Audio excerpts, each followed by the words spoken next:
کی طبیعت کے اندر یہ بات موجود ہے کہ وہ ناکام ہونا پسند نہیں کرتا، وہ کامیابی کو پسند کرتا ہے، اور اسی کامیابی کے لیے وہ نہ جانے کتنے جتن کرتا ہے، کبھی حلال و حرام کی تمیز نہیں کرتا۔ اور کامیاب ہونے کے لیے میں آپ کو بتاؤں، یہ یوٹیوب کا دور چل رہا ہے اور آپ یوٹیوب پر مجھے سن رہے ہیں، کچھ لوگ ڈپلیکیٹ طریقے سے ایسے آدمیوں کو ہائر کرتے ہیں جس سے ان کے ویوز بڑھیں، اور اس ٹیکنیک کے ذریعے اپنے ویوز بڑھاتے ہیں کہ تاکہ دنیا ہمیں بہت بڑا اسپیکر تصور کرے۔ اللہ ماشاءاللہ، میں سب کی بات عرض نہیں کرتا ہوں، کچھ ایسے بھی ہیں جن کو واقعی لوگ سنتے ہیں، لیکن اس طریقے کی چیزیں بھی اختیار کی جاتی ہیں جس سے ویوز بڑھیں، اور وہ لوگ جانتے ہیں جو اس قسم کا کام کرتے ہیں، جیسا کہ لوگ آ کر ہم کو بتاتے ہیں۔ تو عرض کرنے کا منشا یہ کہ آدمی دنیا میں کامیاب ہونے کے لیے نہ جانے کیسے کیسے سہارے لیتا ہے اور کیسے کیسے ہتھ کنڈے استعمال کرتا ہے۔ کسی ہتھ کنڈے کی ضرورت نہیں، کسی سہارے کی ضرورت نہیں، کسی آرٹیفیشل چیز کے اختیار کرنے کی ضرورت نہیں۔ رب نے جو طریقہ عطا فرمایا اس طریقے کو اپناؤ، پھر آپ دیکھو اللہ کس طرح سے کامیابی عطا فرماتا ہے۔ اس لیے کہ ان وعد اللہ حق، بے شک اللہ کا وعدہ حق ہے۔ ان اللہ لا یخلف المیعاد، بے شک اللہ وعدہ خلافی نہیں فرماتا، اور وہ جو فرماتا ہے وہ سچ فرماتا ہے۔ ومن اصدق من اللہ قیلا، اس سے زیادہ سچی بات کس کی ہو سکتی ہے؟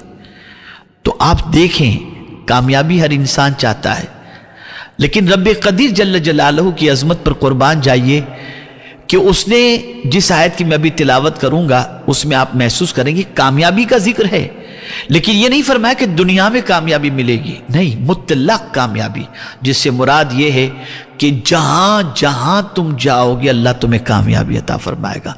زمین کے اوپر رہو گے تو کامیاب، زمین کے اندر گئے تو کامیاب، وطن سے باہر گئے تو کامیاب، قیامت کے دن کامیاب، کامیاب ہی کامیاب رہو گے۔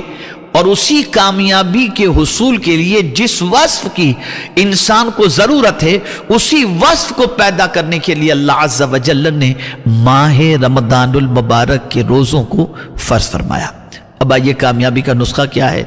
تو قرآن مقدس میں رب قدیر جل جلالہ نے فرمایا وَمَن يُطِعِ اللَّهَ وَرَسُولَهُ وَيَخْشَ اللَّهَ وَيَتَّقْهِ فَأُولَئِكَ هُمُ الْفَائِزُونَ۔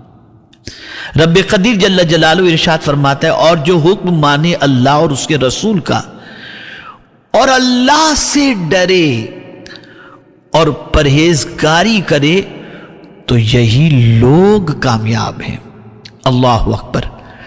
ہم اپنے بچے سے کچھ کہتے ہیں تو بچہ بات نہیں مانتا، اللہ والے زمین کی مٹی یا پتھر کو حکم دے دیتے تو وہ سونا بن جاتی تھی، وہ کامیاب ہو جاتے تھے۔ وجہ کیا تھی؟ سبب کیا تھا؟ یہی تقوی، ایمان کے ساتھ تقوی۔ ہماری زندگی میں تقوی کہیں نظر نہیں آتا، کہاں ڈرتے ہم اللہ سے؟ انسانوں کے سامنے اللہ سے ڈرتے ہوئے دکھائی دیتے ہیں۔ اللہ اکبر۔ ایک آیت کریمہ کی تفسیر میں حضرت عبداللہ ابن عباس رضی اللہ تعالیٰ عنہما نے بیان فرمایا، اس تفسیر کو پڑھنے کے بعد رونگٹے کھڑے ہو جاتے ہیں۔ اللہ اکبر۔ ارشاد فرماتے ہیں اللہ اللہ، حضرت عبداللہ ابن عباس رضی اللہ تعالیٰ عنہ، کچھ لوگ ایسے بھی ہیں جو لوگوں کے درمیان رہتے ہوئے کوئی عورت اگر ان کے سامنے سے گزرتی ہے تو لوگوں کی مروت میں کہ لوگ دیکھ رہے ہیں اس غیر محرم کی طرف نظر نہیں اٹھاتے، لیکن جیسے ہی ان لوگوں کی توجہ ہٹتی ہے تو لوگوں کی توجہ ہٹنے کے بعد وہ شخص چپکے سے لوگوں سے نظر بچائے ہوئے غیر محرم کو دیکھ کر آنکھوں کا زنا کر لیتا ہے۔ جانتے اس کے لیے کتنا سخت ترین عذاب ہے ایسے شخص کے لیے؟ اللہ اکبر۔ جہنم کی آگ کی سلاخیں ایسے شخص کی آنکھوں میں ڈالی جائیں گی۔ آپ مجھے بتائیے، کیا یہ سچ نہیں کہ آج کا انسان انسانوں کے درمیان رہتے ہوئے اپنے وجود کو گناہوں سے بچاتا ہے، لیکن ہر کوئی اپنی تنہائی کے اعمال سے، حرکات سے، سکنات سے اچھی طریقے سے واقف ہے۔ خدا کے لیے ڈرو، خدا کے لیے اللہ کا ڈر دل میں پیدا کرو۔ اللہ والوں کا حال کیا تھا؟ اللہ اکبر! میرے پیارے آقا صلی اللہ تعالی علیہ وسلم کے پیارے دیوانوں، آپ کو عرض کروں گا تو حیرت ہوگی۔ حضرت عیسیٰ علیہ الصلوۃ والتسلیم کے دور پاک کے اندر قحط پڑا، سب لوگوں کو لے کر حضرت عیسیٰ علیہ الصلوۃ والتسلیم دعا کے لیے نکلے۔ ندا آتی ہے، عیسیٰ تمہارے ساتھ آنے والے گنہگار ہیں، سب سے پہلے ان گنہگاروں کو وہاں سے نکالو تاکہ میں باران رحمت نازل کروں۔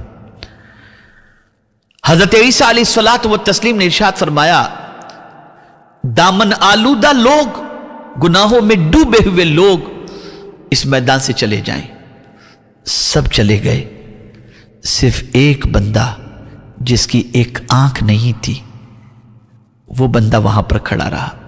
حضرت عیسیٰ علیہ الصلوۃ والتسلیم نے فرمایا، کیا تیری زندگی میں تجھ سے کوئی گناہ نہیں ہوا؟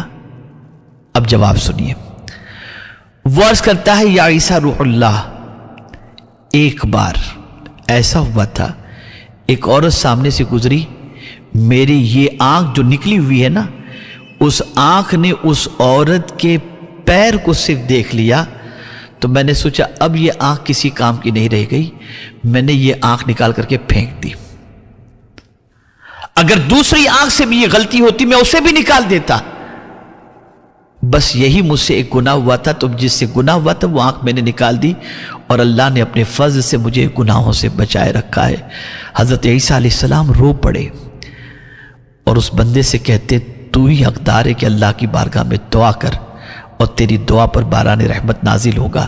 یقیناً میں نبی ضرور ہوں، حضرت عیسیٰ علیہ السلام فرماتے میں نبی ضرور ہوں، لیکن اللہ عز و جل نے مجھے معصوم پیدا فرمایا، مجھ سے گناہ نہیں ہو سکتا، لیکن تجھے معصوم نہیں پیدا فرمایا، پھر بھی تو گناہ سے بچا ہوا ہے، اس لیے تیری دعائیں اللہ کی بارگاہ میں ضرور قبول ہوں گی۔ اس نے جیسے ہی ہاتھ اٹھائے، لب ہلائے، باران رحمت کا نزول ہوا۔ پتہ چلا روزہ ہمارے اندر یہ جذبہ پیدا کرنا چاہتا ہے تاکہ ہم روزے کے ذریعے اللہ کا ڈر اپنے دل میں پیدا کریں۔ یہ تفسیر حضرت عبداللہ ابن عباس کی جو میں نے بیان کی، یہ یعلم خائنۃ الاعین وما تخفی الصدور، غالباً اسی آیت کی تفسیر کے اندر حضرت عبداللہ ابن عباس رضی اللہ تعالیٰ عنہ نے بیان فرمایا ہے۔ آپ ذرا سوچو، جب آپ گھر کی چار دیواری میں چھپ کر اپنا روزہ نہیں توڑتے اور کھانا نہیں کھاتے اس تصور کے ساتھ کہ رب دیکھ رہا ہے، تو کیا ماہ رمضان کے اس وقت میں ہی رب دیکھتا ہے، باقی دنوں میں نہیں دیکھتا؟ اگر بندہ اپنے دل میں یہ جذبہ پیدا کر لے، ہمیشہ میرا مولا دیکھتا ہے، کہیں بھی رہوں مولا دیکھتا ہے، کدھر بھی رہوں مولا دیکھتا ہے، تو انشاءاللہ العظیم دامن گناہوں سے بچے گا، تقوی کی دولت نصیب ہوگی۔ اور میرا اپنا یہ جملہ ہے، ذہن میں محفوظ کر لو، گناہ کرنے والا جب گناہ کرتا ہے نا، تو سب سے پہلے خود کی نظر سے گرتا ہے اور پھر خدا کی نظر سے گر جاتا ہے۔ ہزار ہم انسانوں کے سامنے پارسا بن کر کے گھومتے ہوں، تنہائی کے ہمارے اعمال اگر اچھے ہیں تو اللہ کا شکر ادا کرنا چاہیے اور اس پر گھمنڈ نہیں، اور اگر اچھے اعمال نہیں ہیں تو یاد رکھیں تنہائی میں کیے ہوئے برے اعمال ہمارے ظاہری تقدس کے باوجود قلبی تسکین کی دولت سے ہمیں مالا مال نہیں کر سکتے۔ تو اللہ روزے کے ذریعے ہمیں تقوی عطا کرنا چاہتا ہے، ہمیں متقی بنانا چاہتا ہے، پرہیزگار بنانا چاہتا ہے، تاکہ جب ہم پرہیزگار بن جائیں گے تو اللہ ہمیں کامیابی عطا فرمائے گا، ہمیں کامرانی عطا فرمائے گا۔ اور صرف یہی نہیں کہ وہ ہمیں کامیابی زمین کے اوپر عطا فرمائے گا، بلکہ حقیقت یہ ہے کہ زمین کے اندر بھی اور میدان محشر میں بھی وہ کامیابی کی دولت سے سرفراز فرمائے گا۔